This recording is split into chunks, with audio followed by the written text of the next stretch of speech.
On va tout de suite commencer avec Julien Bissonnet. Julien qui est un habitué de ce plateau. On va parler des viandes de Noël, Julien.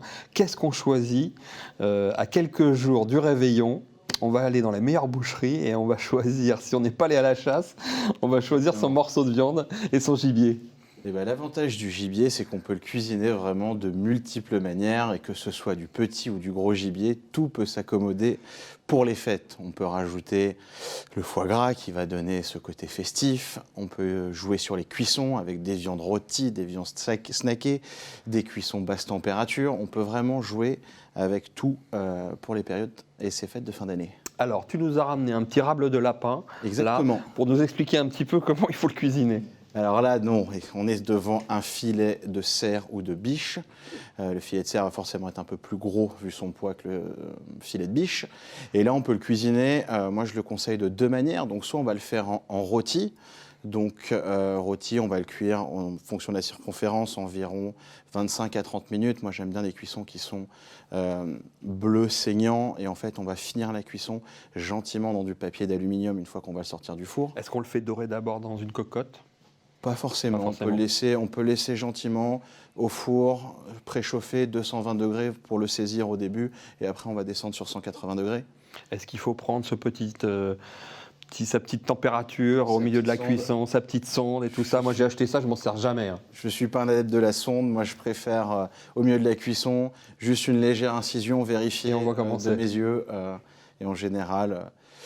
Ouais, 25-30 minutes et en finissant sur du papier d'alu, ça fait... Bon, est-ce qu'on fait ces fameuses sauces, sauce grand neuf, sauce ceci, sauce cela, qui, à mon goût, viennent dénaturer un peu la viande de gibier à proprement parler? Est-ce que c'est bien, c'est pas bien? Je préfère le gibier quasiment nature. Ouais. Voilà, pour garder le goût, c'est vrai qu'on sur une sauce grand veneur, sur des sauces très travaillées, on va perdre un petit peu le goût original du gibier. Pour moi, c'est ce qui fait la différence. C'est ce goût de venaison qui est très léger. Les gens ont toujours une appréhension concernant le gibier, notamment le grand gibier, en disant ouais, le sanglier ça sent fort, le chevreuil ça ceci, le lièvre ça sent. C'est vrai, c'est pas vrai. C'est quoi les idées reçues autour de tout ça? Comment est-ce qu'on va cuisiner un peu tout ça pour enlever cette saveur parfois pour certains? Soit on peut mariner le gros gibier un petit peu la veille, 24 heures dans du vin rouge, quelques épices. On le fait rassir, tiens. Il faut pas, moi je ne conseille pas de consommer le gibier tout de suite en rentrant de la chasse. Ouais. Le laisser 3, 4, 5 jours dans un frigo permet à la viande de reposer un peu et... Ouais, parce qu'on dit rassir, mais c'est reposer. Oui, c'est reposer. Non, c'est vrai qu'on entendait à une époque sur les bécasses, on les pendait, on attendait que oui. la bécasse tombe pour pouvoir la consommer. Non, moi je suis vraiment pas un adepte et je pense qu'on peut consommer voilà, une semaine après la chasse, une fois que ça a été reposé, on peut consommer sans un petit film problème. Plastique. Dessus. Exactement. Exactement. Juste bien emballé pour que ce soit bien hermétique et surtout dans la partie la plus fraîche. On peut faire aussi des steaks avec. Bien sûr, là, c'est l'avantage du filet, c'est qu'on peut en rentrant de la chasse, on peut le préparer et on peut garder vraiment la plus belle partie. Là, c'est la partie centrale. On peut la garder pour faire un rôti et ensuite on va s'occuper des deux autres parties, donc ce qu'on appelle la tête et la queue du filet, pour faire des steaks et à la limite même les parties un peu moins nobles, on peut les retravailler en émincé, en sauté, en bourguignon. On peut vraiment tout faire avec ça. Au Coq Saint-Honoré, vous mettez le gibier à l'honneur pendant ces fêtes. Comment ça se passe?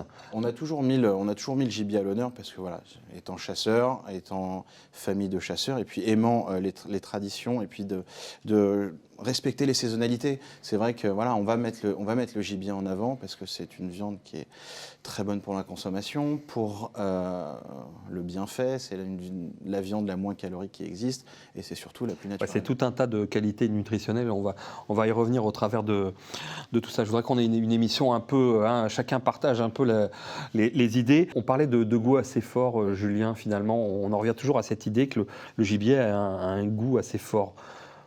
Ça a un goût plus fort que les viandes traditionnelles qu'on connaît, mais ça reste tout à fait, c'est de la saveur, c'est pas énormément prononcé. On parle du chevreuil par exemple, qui va être le moins fort, on va appeler ça comme ça. Et le plus fort, c'est quoi, le sanglier? Ça va dépendre de l'âge de la bête, si on est sur un vieux sanglier, si on est sur un jeune, si on est sur des animaux jeunes. On a vraiment un petit goût qui va donner cette spécificité au gibier, mais on n'a pas un goût trop prononcé.